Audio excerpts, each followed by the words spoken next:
تاریخ جب اپنا سفر شروع کرتی ہے تو کچھ نام وقت کی گرد میں گم ہو جاتے ہیں اور کچھ نام ستاروں کی طرح ابدی ہو جاتے ہیں۔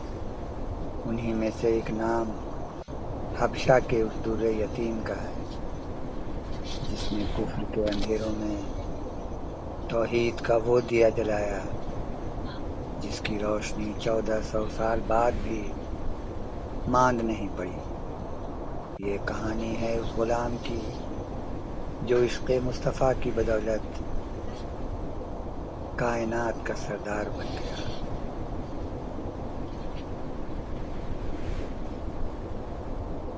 مکہ کی وہ تپتی دوپہریں گواہ ہیں جب امیہ بن خلف کے ظلم و ستم اپنی انتہا کو چھو رہے تھے۔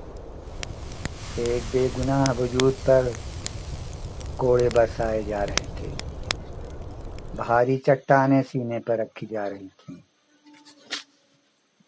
تپتی ہوئی ریت پر لوہے کا ذرہ پہنا کر چھوڑ دیا جا رہا تھا، لیکن ان کی زبان سے صرف ایک ہی صدا بلند ہوئی، احد احد، اللہ ایک ہے۔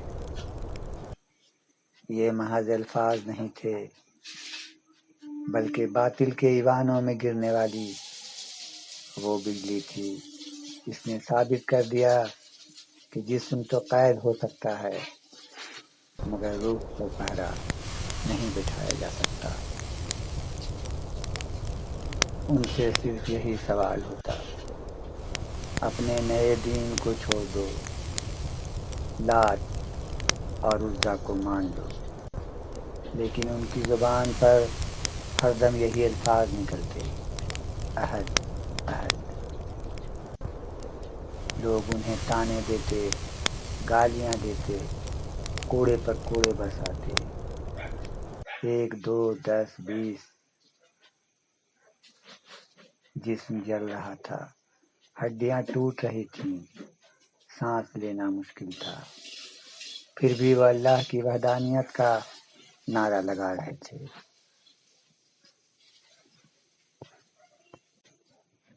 حضرت بلال رضی اللہ تعالیٰ عنہ دن بھر تشدد برداشت کرتے اور رات کو مسجد حرام کے پاس جا کر رو رو کر اللہ سے دعائیں مانگتے۔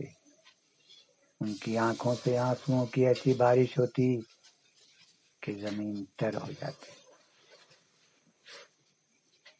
یہ خبر جب حضرت ابوبکر صدیق رضی اللہ تعالیٰ عنہ تک پہنچی تو ان کے دل کی آنکھیں جم گئیں۔ وہ فوراً امیہ بن خلف کے پاس پہنچے اور کہا، اللہ اکبر۔ امیہ نے طنز سے کہا، تم خریدو گے؟ اس کی قیمت ہے اللہ اکبر۔ اگر دے سکتے ہو لے جاؤ۔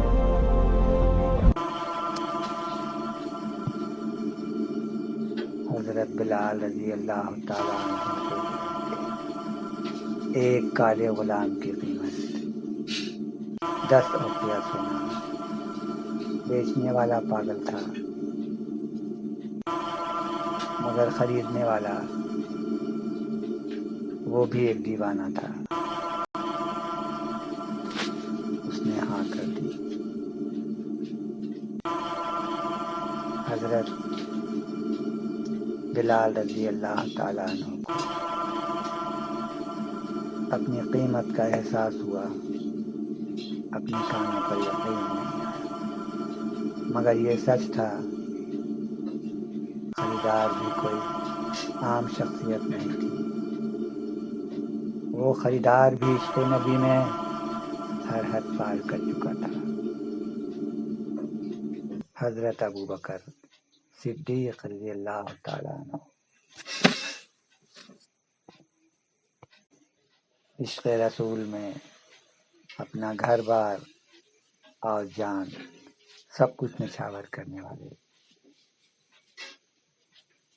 وہ انہیں آزاد کر کے جب نبی کریم صلی اللہ علیہ وسلم کے پاس پہنچے تو آنکھوں میں آنسو تھے۔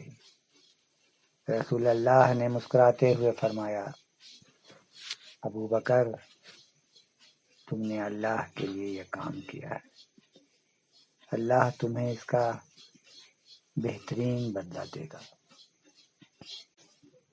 ہجرت کے بعد مدینہ میں مسجد نبوی بنائی گئی۔ نماز کا وقت آیا تو اذان کا مسئلہ کھڑا ہوا۔ صحابہ نے خواب دیکھے، مگر رسول اللہ نے فیصلہ فرما دیا، بلال تم اذان دو گے۔ وہ غلام جو کبھی کوڑے کھاتا تھا آج رسول اللہ کا مؤذن بن گیا۔ حضرت بلال رضی اللہ تعالیٰ عنہ جب اذان دیتے ان کی آواز آسمان چیرتی ہوئی نکلتی، اللہ اکبر اللہ اکبر۔ نبی کریم صلی اللہ علیہ وسلم فرماتے، بلال تمہاری آواز مجھے سکون دیتی ہے۔ بڑا ہی خوبصورت منظر تھا وہ۔ اللہ اکبر، صحابہ کرام کھڑے اور بلال کی آواز گونجی۔ اللہ اکبر۔ بدر میں امیہ بن خلف بھی آیا۔ جب حضرت بلال رضی اللہ تعالی عنہ نے اسے دیکھا تو ان کے دل میں اسلام کی عزت جاگ اٹھی۔ امیہ اسی جنگ میں مارا گیا۔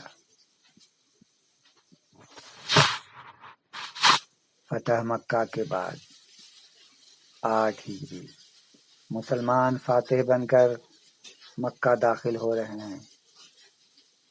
رسول اللہ صلی اللہ علیہ وسلم نے حضرت بلال رضی اللہ تعالیٰ عنہ کو حکم دیا، بلال کعبہ کی چھت پر چڑھو اور اذان دو۔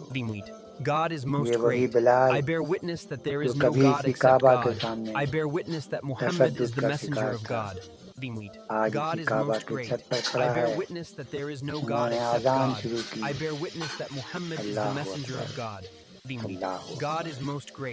مشرکین مکہ کے کان پھٹ رہے تھے، وہی لوگ جو انہیں غلام سمجھتے تھے آج ان کی آواز سن کر سر جھکا